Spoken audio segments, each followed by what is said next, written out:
시골 농장에서 일하는 두 사람이 있었습니다.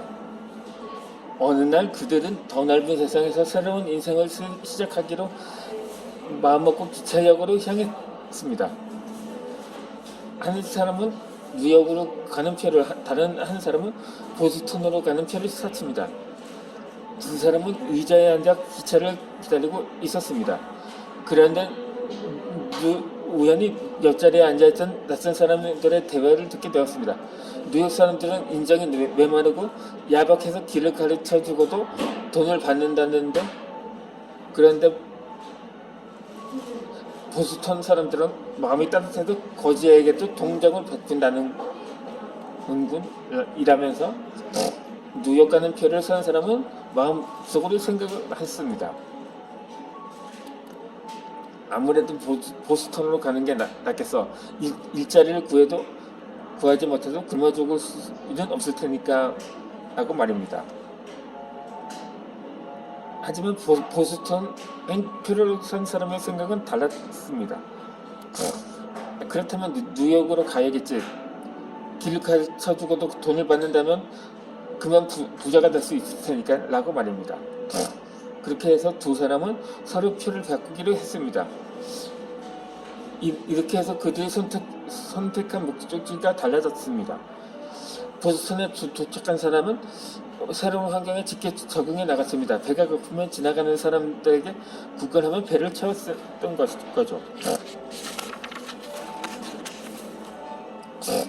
아무런 일을 하지 않고도 편하게 지낼 수 있었던 것입니다.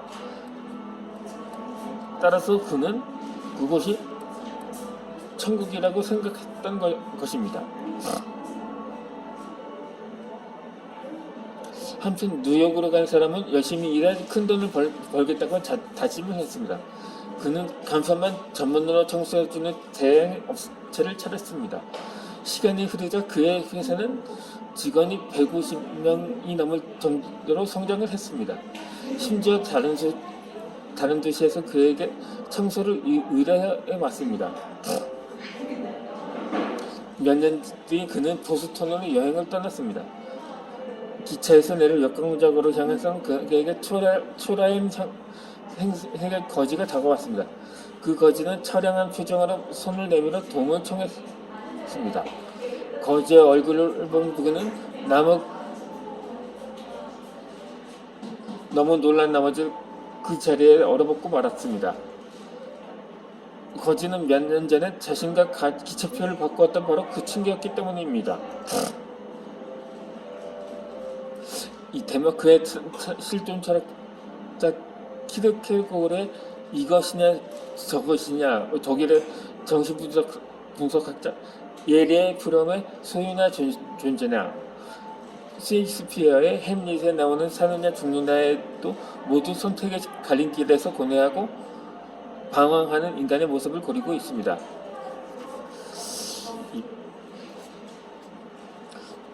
프랑스의 실존 철학자 사르트르는 우리가 선택한 것이 바로 우리 자신이라고 했습니다.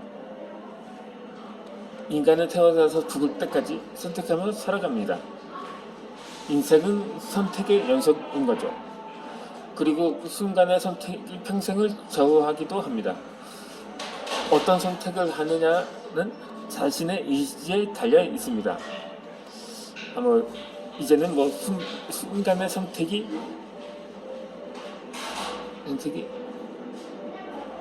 10년을 좌우한다는 말이 있었는데, 이제는 평생을 넘어서 대대로 좌우해야 할 필요성이 있다고 느끼는 순간이기도 합니다. 이 하나를 보면 열을 안다는 속담이 있습니다. 이 부분만 보고 전체를 미루어 안다는 뜻이기도 합니다. 이와는 반대로 열을 듣고 하나도 모른다는 속담도 있습니다. 아무리 들어서 깨우치지 못하고 어리석고 우둔하다는 뜻입니다. 나무를 보고 숲을 보지 못한다는 속담은 부분만 보고 전체를 보지 못한다는 뜻입니다. 눈앞의 일에 사로잡혀 앞날의 일을 도모하지 못한다는 뜻이기도 합니다.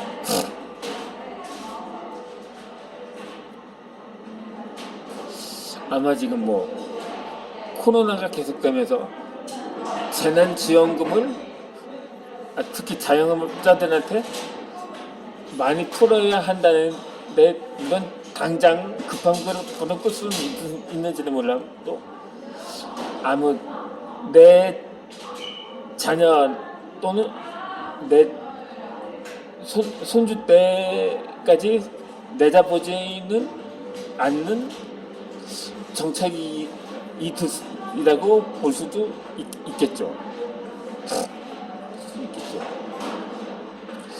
분명한 건 하나를 알아야 열을 알 수 있다는 사실입니다. 열을 아는 것보다 하나를 또 제대로 아는 게 중요합니다. 무엇보다 하나의 가치를 소중하게 여길 줄 알아야 합니다. 모든 건 하나에서 비롯되기 때문입니다. 길거리에서 누군가가 배를 움켜쥐고 있다고 가정해 봅시다. 지금 그 사람은 배가 아픈 걸까? 아니면 배가 고픈 걸까? 배를 움켜쥔 사람에게 묻지도 않고 그 이유를 알아낼 수 있을까요? 어린아이가 양손에 상을 들고 있습니다. 엄마가 아이에게 한 개만 달라고 합니다. 아이는 잠시 머뭇거리더니 사과를 한 입에 베어물더니 재빨리 다른 쪽 사과도 베어 뭅니다. 그러고도 환한 표정을 지으며 엄마에게 한 손을 내밉니다.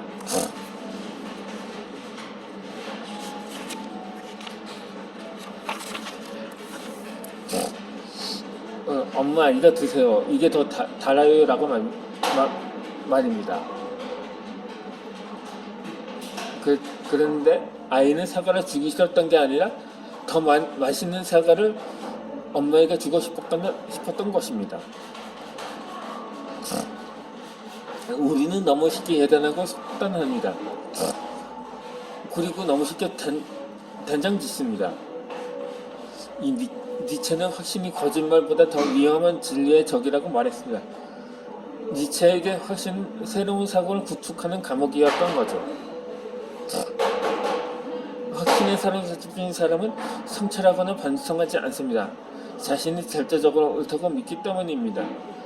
확신은 선입견이나 편견, 독선의 아집의 또 다른 이름입니다. 열을 헤아리기 앞서 하나의 가치를 인정하고 존중하는 세상이 되었으면 좋겠습니다. 그리고 나무를 보고 숲도 볼 줄 아는 성숙한 사회가 되기를 바라봅니다.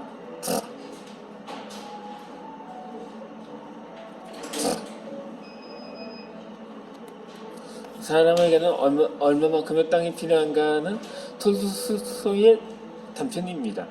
이 작품의 주인공 바흐는 탐욕으로 인해 파멸에 이르는 인물로 그려집니다. 그는 부지런하고 성실한 소장님입니다. 그의 꿈은 자신의 이름으로 된 땅을 갖는 것입니다. 우연한 기회에 그는 저렴한 비용으로 토지를 매입할 수 있는 정보를 듣습니다. 해가 뜰 때 출발해서 해가 지기 전에 돌아오면 자신이 발로 뒤진 땅을 모두 소유할 수 있다는 것입니다. 농부는 사실 자신이 그토록 바라던 농장주가 될 수 있다는 기대감에 흥분을 감추지 못했습니다. 이왕이면 더 많은 토지를 차지하리라 마음먹었습니다. 그래서 그는 쉬지 않고 달렸던 거죠. 어느덧 해가 저물기 시작했습니다. 뒤늦게 이 사실을 알아차린 그는 무작정 달리다가 그만 숨을 거두고 말았습니다. 농부는 더 많은 땅을 차지하려는 욕심 때문에 가장 소중한 목숨을 잃고 만 것입니다. 한치 앞을 내다보지 못하는 게 인간입니다. 빈손으로 왔다가 빈손으로 가는 게 인생인 줄 알면서도 모든 걸 손에 쥐려 하고 또 쥐고 있는 걸 쉽게 놓으려 하지 않습니다. 하지 않습니다. 또 톨스토이는 돈은 분녀와 같다고 했습니다. 한 곳에 쌓아주면 악취가 났지만 널리 뿌리면 땅을 비옥하게 만든다는 의미입니다. 그런데도 우리는 쌓아두려고만 합니다. 악취가 나는데도 개의치 않습니다. 뭐 이렇게 말하는 사람이 있습니다. 무슨 소리야? 한 곳에 있으면 악취가 한 곳에서만 날 뿐이지 그냥 널리 뿌리면 악취가 여러 곳에서 진동을 한다고 말하는 사람도 아마 있을 것입니다. 그게 바로 생각을 삐딱하게 하고 바라보는 거죠. 뭐 그런 사람이 매사에 항상 부정적이라는 거죠. 그렇다면 과연 농부에게 필요한 땅은 얼마만큼이었을까요? 그리고 우리에게는 얼마만큼의 땅이 필요할까요? 내가 편히 묻힐 수 있는 땅 그 이상을 바라는 건 어리석고 부질없는 욕심이라고 생각이 드는 건 나만은 아닐 것입니다. 어느 심리학과 교수가 초등학생들의 지능 지수를 측정을 했습니다. 결과에 따라 A부터 B 등급으로 나눈 후에 D 등급으로 받은 학생들에게 결과와 반대로 지능 지수가 높다고 말해 주었습니다. 몇 달이 지난 뒤 자신들의 지능 지수가 높다고 들은 학생들은 다른 학생들보다 더 높은 학업 성적을 받았습니다. 칭찬과 기대가 학생 세대에 긍정적인 영향을 미친 거죠. 칭찬이 얼마나 중요한지 잘 보여주는 대목이기도 합니다. 이를 로젠탈 효과라고도 하고 피그말리오 효과라고도 합니다. 이 남아프리카에 바벤바라는 부족이 있습니다. 어느 날 마을 강적으로 사람들이 몰려들었습니다. 정말 한가운데에는 한 남자가 서 있었습니다. 잠시 뒤에 마을 사람들은 차라리 그 남자에게 칭찬하기 시작을 했습니다. 며칠 동안에 남자의 장점만을 이야기했습니다. 칭찬 릴레이가 끝나자 마을 사람들은 축하 잔치를 벌였습니다. 그런데 놀랍게도 이 남자는 범죄를 저지른 자였던 것입니다. 마을 사람들은 그 남자가 긍정적인 의뢰를 통해 새 사람이 될 수 있다고 믿었던 거죠. 그래서 모두가 그에게 칭찬과 격려를 마다하지 않은 것이었습니다. 죄를 지은 사람은 벌을 받아야 마땅합니다. 바벤바 부족에게는 칭찬이 처벌이 칭찬인 셈이었던 거죠. 바로 칭찬의 역설이었던 것입니다. 한 아이를 키우려면 온 마을이 필요하다는 아프리카 속담이 있습니다. 한 아이가 올바로 성장하기 위해서는 사회 구성원 모두가 함께 노력해야 합니다. 미국 오하이오주에 있는 편의점 안으로 20대 소년이 들어왔습니다.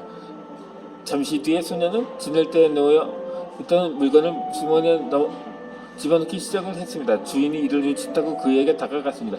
화들짝 놀란 소년은 훔친 물건들을 주머니에 꺼내 놓았다고 합니다. 이 주인은 소년에게 물건을 훔친 이유를 물었다고 합니다.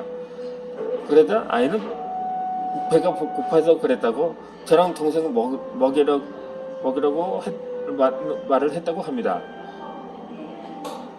이 말을 듣는 주인은 경찰에 신고하는 대신 소년에게 커다란 봉투를 내밀었습니다. 이어서 영상을 올려드리겠습니다.